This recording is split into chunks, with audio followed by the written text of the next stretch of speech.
Olá, turma, sejam bem-vindos e bem-vindas. Eu me chamo Tiago Peixoto, sou professor de Economia do IFMA e estou lecionando para vocês a disciplina de Fundamentos da Economia do curso técnico em Finanças, oferecido pelo Campus Bacabal, na modalidade EAD. Hoje nós começamos mais uma videoaula, dessa vez apresentando o conteúdo da nossa primeira unidade, que se dedica à definição e objeto da economia. É nessa unidade que a gente vai compreender um pouco melhor os principais conceitos e a principal definição da economia e como ela pode ser utilizada na nossa vida, no nosso dia a dia. Vamos comigo para os slides, por favor. Meu primeiro slide, turma, se dedica justamente a apresentar para vocês a definição de economia, a definição ampla de economia. Como você pode ver, é uma referência desse livro do Rossetti, de 97, e é a definição que ela é replicada em vários momentos, em vários livros textos que a gente pode acessar. Ela é, portanto, a ciência que estuda os recursos escassos e as alternativas de produção para atender às necessidades ilimitadas dos indivíduos. Vejam quantos elementos interessantes tem nessa definição. A primeira coisa que eu gostaria de destacar para vocês é o elemento dos recursos escassos. O que é que os recursos escassos quer dizer? O que essa expressão quer falar? Ela quer dizer que os recursos que nós utilizamos na produção, eles são limitados. Por mais que eles sejam abundantes, por exemplo, a água é abundante, nós temos rios perto da nossa casa, nós temos outras fontes, não é? Mas ainda assim elas têm fim. E por ela ter fim, necessariamente nós precisamos lidar com esses recursos naturais e todos os demais recursos da economia de uma forma racional. Ou seja, nós precisamos decidir o que fazer e o que produzir com esses recursos. Por isso ele fala os recursos escassos e as alternativas de produção, porque não dá para produzir tudo e em qualquer quantidade. E, finalmente, ele conclui a definição com para atender às necessidades ilimitadas dos indivíduos.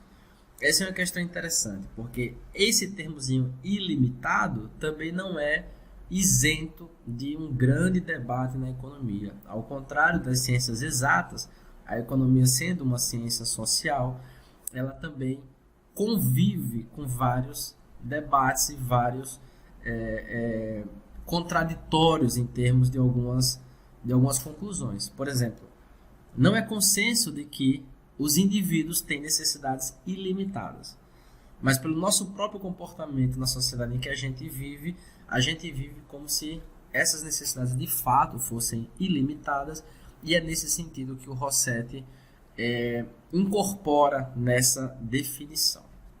Então, já vejam a contradição, né? Os recursos, as necessidades são ilimitadas, mas os recursos são escassos. E aí? Nós precisamos decidir. Como fazemos isso? Nós vamos ver ao longo da disciplina. E em termos de temas, professor, o que a ciência econômica trata? Então eu coloquei alguns pontos aí que a gente pode refletir juntos. A ciência econômica, ela trata do tema da produção, ela trata do tema da distribuição, ela trata do tema do consumo de bens e serviços, da acumulação de bens materiais, da geração de riqueza das sociedades e assim por diante. Então a ciência econômica trata desses temas e de muitos outros que vocês podem pensar por aí. A ciência econômica é uma ciência muito ampla. E como que esses temas são tratados na economia? É o que nós vamos introduzir ao longo dessa disciplina de fundamentos da economia. Por exemplo, a produção e o consumo, elas vão estar tratadas principalmente na terceira unidade, mas já introduzidas também na nossa segunda unidade. O tema da distribuição é um tema super importante, que ele vai abarcar essa nossa discussão da desigualdade social e econômica que nós percebemos, né, no nosso dia a dia, no nosso país. Nós temos um país bastante desigual, de acordo com estatísticas do IBGE, em termos de distribuição de renda, em termos de distribuição de terra, em termos de distribuição da riqueza. Esses temas também são temas importantes da economia e acabam se inserindo numa discussão também social, não é? Então, é um tema também da ciência econômica. A geração de riqueza, não é? Como é que a riqueza é gerada nas sociedades? Né? Qual é a fonte da riqueza? Né? Nós temos o considerado pai da economia, Adam Smith. Ele escreveu um livro chamado A Riqueza das Nações.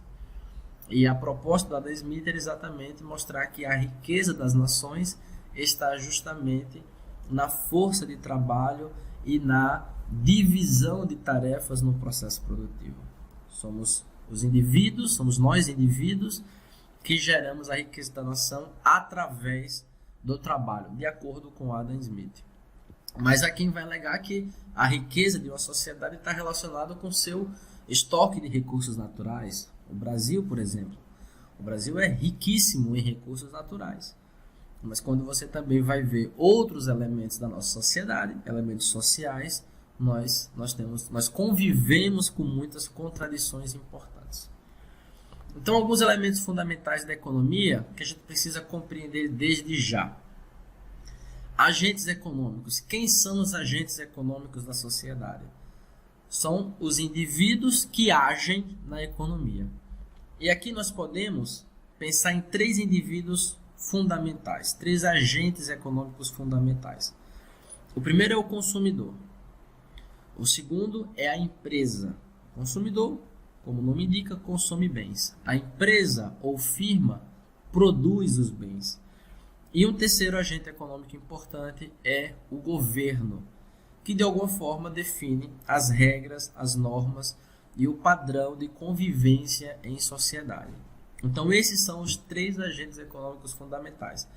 Na nossa disciplina de fundamentos da economia, nós vamos estudar principalmente o consumidor e a empresa, a firma.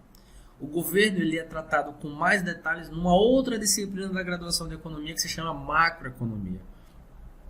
E também na microeconomia, mas mais na macro, que é onde a gente vai estudar exatamente as políticas econômicas dos governos e como elas ajudam a gente superar contextos de crise e garantir o chamado pleno emprego. O elemento da escassez, eu já comentei no início. Ocorre que os recursos que nós usamos na economia, que está disponível na natureza, eles são escassos por definição. Podem ser abundantes, podem ter em grande quantidade, mas eles têm fim. E é esse contexto de finitude que é importante na economia, porque ele implica nessa conclusão de que nós precisamos tomar decisões, que tudo não é possível. A gente tem que fazer escolhas. A produção é exatamente esse processo de transformação desses recursos em bens e produtos que têm valor de uso para os seres humanos e que podem satisfazer nossas necessidades. A produção ocorre, é importante destacar, através da aplicação da força de trabalho, do trabalho propriamente dito. Um outro elemento importante é o mercado. O mercado é exatamente esse local onde empresas e consumidores se encontram para comercializar, para trocar dinheiro por mercadorias, por bens e serviços que satisfazem as nossas necessidades. Resgatando a discussão de riqueza de um país, ela está associada aos recursos naturais, foi o exemplo que eu dei no Brasil, mas também a tecnologia desenvolvida naquele país. Você pega, por exemplo, um país como o Japão, que é um país que não tem tanta riqueza natural, mas é um país que tem um nível de desenvolvimento tecnológico significante e que garante que aquele país tenha condições de produzir e ter uma produtividade acima da média, não é? A estrutura logística ou a infraestrutura do país também representa um elemento da riqueza, o nosso patrimônio histórico e também a população, nossos elementos culturais e a qualificação da mão de obra da nossa população. É importante a gente pensar, pessoal, quais são os grandes problemas econômicos. E por problemas econômicos, eu quero dizer aqui que são problemas, que são questões econômicas que elas estão vivas a todo tempo, elas não são solucionáveis de uma vez por todas. A cada rodada de reflexão, de tempos em tempos, nós precisamos parar para refletir sobre esses mesmos problemas, porque a sociedade muda e com essa mudança a gente precisa refletir se as respostas continuam as mesmas. Um grande primeiro problema econômico é o que e quanto produzir. Veja que o que nós produzimos hoje é diferente do que nós produzimos há 20 anos atrás, há 30 anos e assim por diante. Quanto produzir também está relacionado com outros elementos que mudam, que é exatamente a nossa necessidade de quantidade ou o tamanho populacional que demanda quantidades diferentes. Como produzir tem a ver com a técnica, a tecnologia utilizada no processo produtivo. Ela muda também constantemente. E para quem produzir é uma outra questão fundamental, porque ela pode ser dedicada à produção para fora do país, para camadas mais ricas, para camadas mais pobres e assim por diante. Então, os grandes problemas econômicos são esses três, como vocês podem ver. O sistema econômico, pessoal, é a reunião de todos os elementos que estão envolvidos no processo de produção de bens e serviços para atender às necessidades da sociedade. Ele reúne os agentes econômicos, os recursos naturais e insumos, mas também, muito importante, a forma política, social e econômica da organização da sociedade. Eu coloquei aí como subitens economia de mercado ou economia de comando. Economia de mercado é um termo científico, digamos, para o modo de produção capitalista, enquanto que a economia de comando, digamos, poderia ser como exemplo uma sociedade socialista. Veja que ser capitalista socialista é uma característica política e institucional de um país. E como vocês podem perceber, muda tudo, muda como o sistema econômico funciona propriamente dito. Os três setores básicos do sistema econômico são os setores primário, setor secundário e setor terciário. O setor primário é aquele que se ocupa de produzir as matérias-primas. Aqui como exemplo é a agricultura, a pecuária, a pesca, a mineração. O setor secundário é o setor exatamente da transformação industrial. É aqui que nós temos a produção industrial como um todo. A gente pega esses recursos do setor primário, as matérias-primas, e transforma em outros produtos mais sofisticados, mais trabalhados. E o setor terciário é o setor dos serviços, né? Dos bens não tangíveis, dos produtos não tangíveis. E como vocês podem ver nesse esquema ao lado, os três setores eles são interdependentes. O setor secundário precisa do primário e precisa também do terciário. O setor primário precisa do secundário e do terciário e assim sucessivamente. A disciplina de ciência econômica, pessoal, ela tem duas subdivisões fundamentais. A macroeconomia, que analisa os agentes econômicos em grupo, constituindo cidades, estados ou países, e utiliza dos agregados macroeconômicos como estatística, como informação para compreender esses grupos, né, que eu me referi. E nós temos a microeconomia, que se dedica ao estudo do comportamento dos agentes econômicos individuais. Eu destaquei aqui principalmente o consumidor e a empresa. Ou seja, a macroeconomia, digamos, é você pensar como está a economia do Maranhão ou como está a economia do Brasil.